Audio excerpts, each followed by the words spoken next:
Cei mai apropiați și importanți colaboratori ai Muzeului Național al Unirii din Alba Iulia au fost recompensați aseară cu diplome în cadrul primei ediții a galei Prietenii Muzeului. Evenimentul s-a desfășurat la Sala Unirii și a adus alături pe reprezentanții ai presei locale, ai unor unități școlare care colaborează cu muzeul, ai unor instituții publice și organizații non-guvernamentale din județ.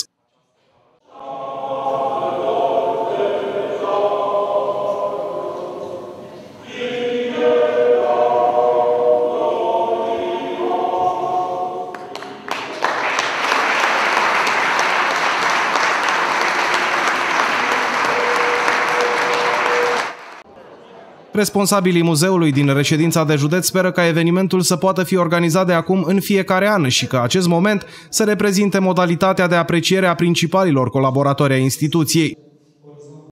Este vorba de Gala Muzeului, un eveniment aflat la prima sa ediție, însă un eveniment pe care sperăm să-l perpetuăm de-a lungul anilor, să vorbim de a doua, de a treia, de a 10-a ediție, de a 100-a ediție, dacă se poate.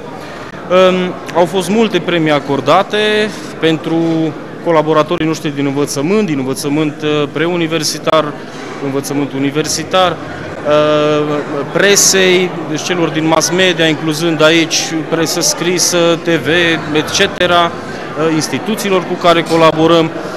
Sigur, unele premii sunt pe persoane, personalizate pentru oameni care au sprijinit acțiunile muzeului. Alte premii sunt pentru instituții sau pentru anumite compartimente, departamente ale acestor instituții. Diplomele au fost înmânate de către angajații muzeului îmbrăcați în deja tradiționalele costume ce reprezintă personaje ce au influențat istoria universală. Următorii premii revin domnișoarei Ioana Popa.